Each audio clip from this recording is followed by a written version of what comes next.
Olá, o meu nome é Igor e eu e o Andrei a gente veio apresentar o nosso trabalho de algoritmos de escalonamento.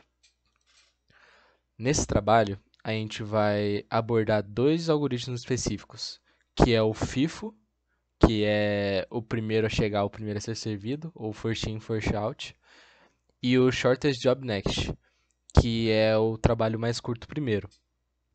Nesses dois algoritmos, a gente vai abordar o conceito deles, como eles funcionam, a implementação através de um pseudocódigo, um exemplo de funcionamento, o prós e contras e também suas aplicações. Bem, começando com o FIFO. O que é ele? Eu quero que primeiro você imagine uma fila de supermercado. A fila de supermercado, logicamente, quem chega primeiro nela vai ser o próximo a ser atendido. E é assim que o FIFO funciona. Ele é um método que serve para organizar uma estrutura de dados em que o primeiro elemento que entrar nessa estrutura vai ser o primeiro a sair. Bom, aqui a gente tem um pseudocódigo de um FIFO. Primeiramente, para um FIFO ser implementado, a gente tem que criar a fila. Ela vai ser a estrutura de dados que a gente vai gerenciar. E aí a gente vai usar principalmente duas funções para gerenciar essa fila, que é a de enfileirar e desenfileirar. Na de enfileirar, a gente recebe um elemento em que ele vai ser adicionado ao final da fila. Então, para que essa fila seja desenfileirada, vamos supor que tenha vários elementos, você vai verificar se a fila ela está vazia, porque daí não tem como desenfileirar nada, né, obviamente. E se ela não estiver vazia, você vai remover o primeiro elemento da fila, o primeiro elemento que tiver naquela estrutura de dados. E aí você vai retornar o primeiro elemento da fila para você ter a ciência do que está sendo alterado, do que está sendo removido. Aqui a gente tem um exemplo de funcionamento de um FIFO. Observe que da etapa 1 até a 5, diversos elementos são empilhados um em cima do outro. Isso aconteceria através da função enfileirar, que a gente viu no slide anterior. Aí, da etapa 6 até a 10, os elementos são, os elementos são desenfileirados de acordo com a ordem que eles foram enfileirados. Então, eles seguem a mesma sequência da ordem de enfileiramento. E até que do 1 até o 6, dos elementos 1 até o 6, sejam todos desenfileirados. Aí o processo vai se concluir. Falando agora dos prós e os contras de um FIFO, começando pelos prós, a gente tem que entender que o FIFO ele é simples e fácil de aplicar. A lógica dele é bem fácil de entender e na hora de você aplicar no desenvolvimento é bem intuitivo de você trabalhar com ele. O FIFO ele também evita a starvation ou a inanição em português. Starvation é quando o processo ele nunca é executado, porque os processos que têm uma prioridade maior ou são maiores, eles impedem que a vez daquele processo menor chegue. Isso ocorre, ele evita Starvation porque no FIFO a lógica dele não leva a prioridade em conta. Então, isso é um pró, mas também é um contra, porque dentro de certos ambientes o FIFO pode não ser a melhor escolha. Outro pró do FIFO é a alta previsibilidade, porque a gente sempre sabe qual vai ser o próximo processo a ser executado, qual vai ser o próximo a ser desenfileirado. Então, isso permite com que a gente saiba em qual parte do processo o nosso algoritmo está, então isso ajuda muito no controle do código. Outra coisa é que o FIFO, depois a gente vai comentar mais sobre isso nas aplicações, mas o FIFO ele é útil em diversas situações reais, por conta que a lógica dele é comumente aplicada em várias situações do dia a dia. Falando um pouco sobre os contras de um FIFO, do FIFO, é que a lógica, igual a gente falou, ela não leva a prioridade em conta. Então, dependendo da situação, não é um algoritmo adequado de se implementar. O tempo de resposta do FIFO também não é um dos mais rápidos, principalmente também por conta dessa questão da prioridade. E o FIFO também tem o risco de head offline blocking, que é quando... Bom, para concluir a parte do FIFO no nosso trabalho, vamos falar um pouco sobre as aplicações dele. O FIFO é comumente utilizado num buffer de dados, por exemplo, porque nesse caso a organização dos dados é muito importante. O FIFO ele evita que os dados saiam desordenados, que isso pode causar uma transmissão de dados descontínua e desregulada. Junto a isso, o FIFO ele controla o tráfego entre o hardware e o software, que foi a primeira utilização dentro de um eletrônico que foi encontrado para ele. Segue a mesma lógica do buffer de dados. Você precisa ter o tráfego desses dados entre o hardware e o software sem que esse tráfego seja inconstante e tenha falhas. Então, o FIFO, por ser muito bem organizado, você consegue ter um controle maior desse tráfego. Não menos importante, a gente também tem o desenvolvimento de algoritmos que simulam filas. Um exemplo grande disso você precisa fazer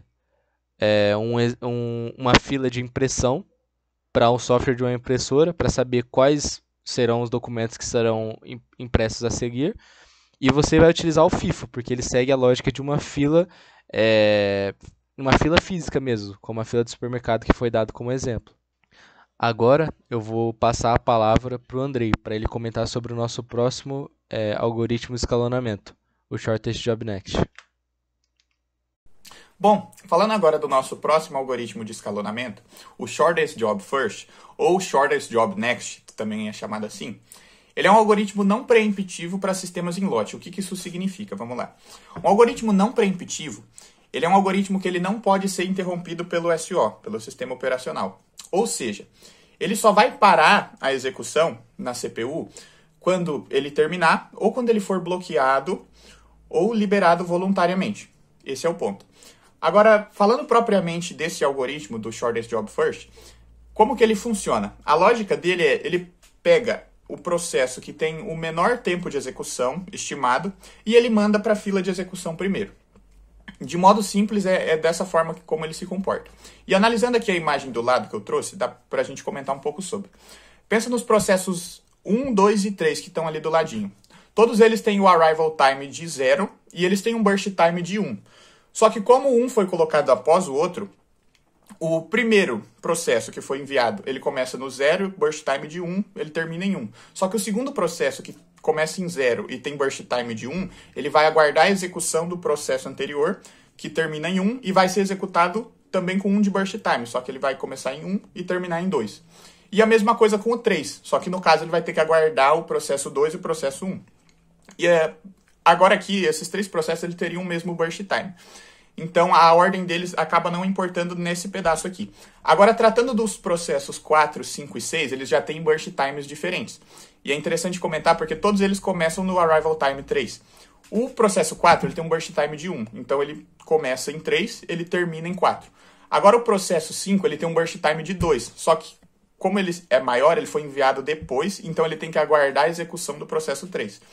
E o processo 5, a mesma coisa. Ele tem que aguardar a execução do processo 4 e do processo 3, porque ele acaba sendo de maior burst time, e ele precisaria aguardar. Agora que a gente já entendeu o princípio desse algoritmo, vamos falar um pouquinho do pseudocódigo, como que isso daqui funciona.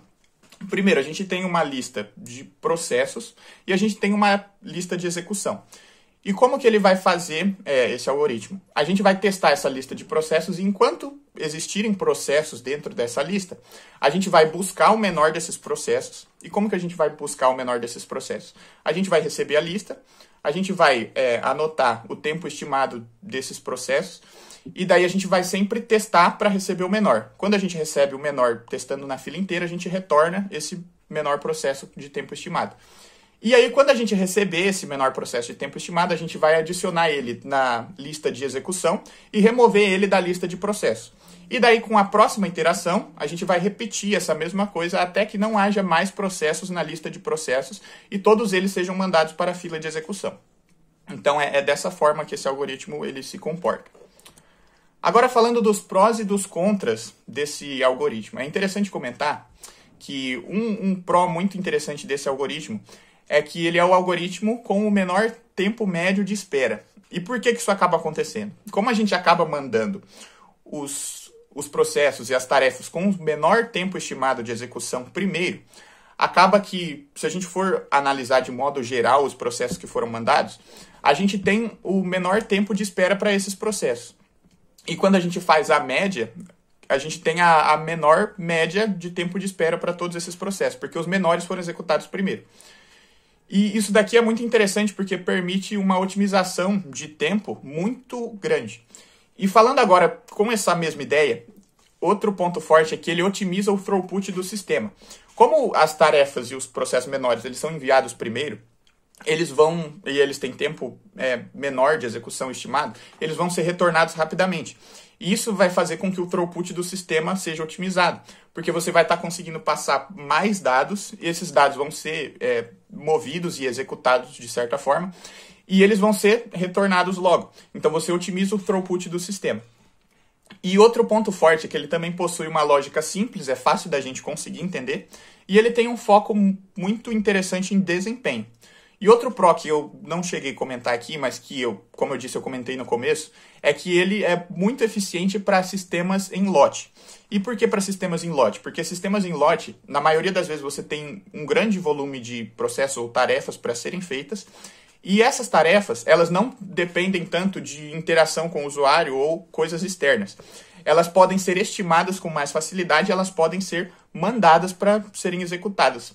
E normalmente isso acontece de um modo constante às vezes. Agora os contras desse algoritmo. Um ponto interessante de falar é que ele pode causar starvation. E o que é starvation? É quando a gente tem vários processos pequenos, pensa que a gente está com vários processos pequenos para serem executados primeiro, e os processos muito longos eles ficaram para o final. Então tem um risco desses processos eles demorarem muito para serem executados, e se a gente ficar fazendo esse carregamento de processos menores primeiro, acaba que eles não vão ser executados. Então esse daqui é um problema que esse algoritmo ele possui. Agora, outro problema é a dificuldade de estimar tempo de execução.